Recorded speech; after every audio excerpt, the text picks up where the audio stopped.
They say the greatest tragedy is not in falling short of your dreams, but in never daring to pursue them at all. Most people are defeated long before the first step is ever taken. They stand at the edge of possibility, staring into the vast horizon of what could be, yet they never move. Not because the path is impossible, but because they have already surrendered in their minds. And that is why most people fail before they even begin.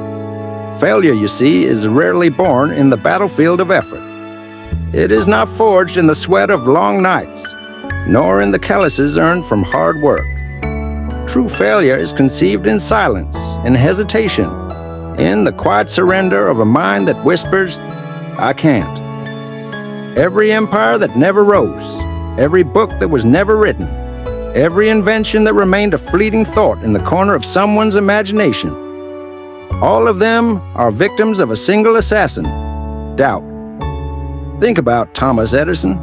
Thousands of failed experiments, endless nights with wires, filaments, and glass, mocked by skeptics who labeled him insane.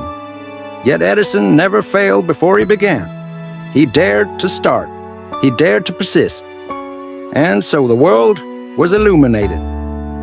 Compare him to the countless unknown men of his era who dreamed of invention, who had brilliant ideas scribbled in notebooks, but who never dared to risk ridicule, never dared to ignite the first spark. Their names have been swallowed by time, forgotten because they failed long before Edison ever faced his first setback. Or consider Henry Ford. Before the Model T transformed the world, Ford was surrounded by cynics who scoffed at the notion of a car for the common man. They said it was impossible, impractical, unnecessary. Had Ford listened? Had he surrendered before the first prototype was born? History would never have known his name. The roads of our cities would tell a very different story. The difference between the legends we remember and the millions we do not is simple. The legends started. They walked into the arena. They dared to begin. And most people, tragically, do not. Why? Because beginning demands courage. Beginning demands belief before evidence, faith before results, vision before proof. It is easier to stay in the comfort of dreaming, to live in the safety of someday, than to risk the embarrassment of trying and falling short.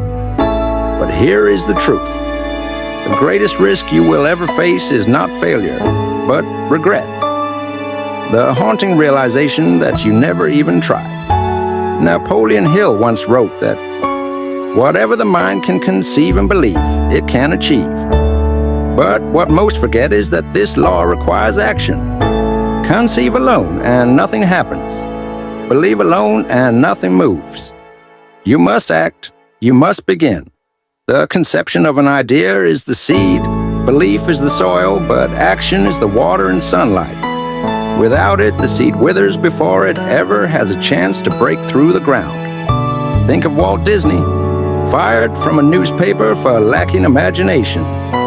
Bankrupt after failed ventures, yet he kept sketching, kept imagining, kept creating.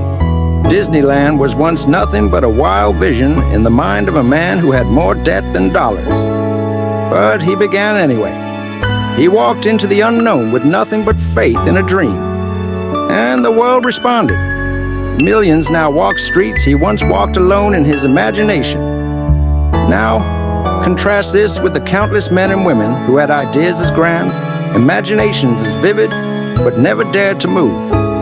They convinced themselves the timing wasn't right, that resources were too scarce, that the risk was too great, and so they failed before they even began.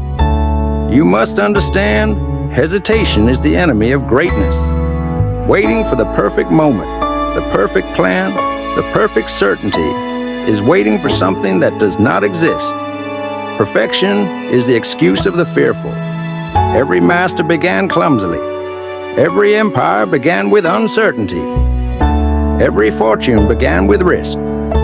The beginning is always imperfect, but it is in the act of beginning that perfection is sculpted. When Andrew Carnegie built his steel empire, he did not begin with certainty. He began with a vision. He began with hunger. He began knowing that obstacles were guaranteed, but surrender was optional. And in that relentless forward motion, despite doubts, despite critics, the empire emerged. So why do most people fail before they even begin? Because they think too much and act too little. They rehearse the failures in their imagination so vividly that they never allow the victories to breathe. They drown in, what if it doesn't work, and never consider what if it does. They have been trained to believe safety is noble, when in truth safety is mediocrity disguised as wisdom. The truth is simple yet hard to swallow. The world will not remember your intentions. It will not honor your dreams left unpursued. It only responds to action. You will be measured not by what you thought you could do, but by what you dare to attempt.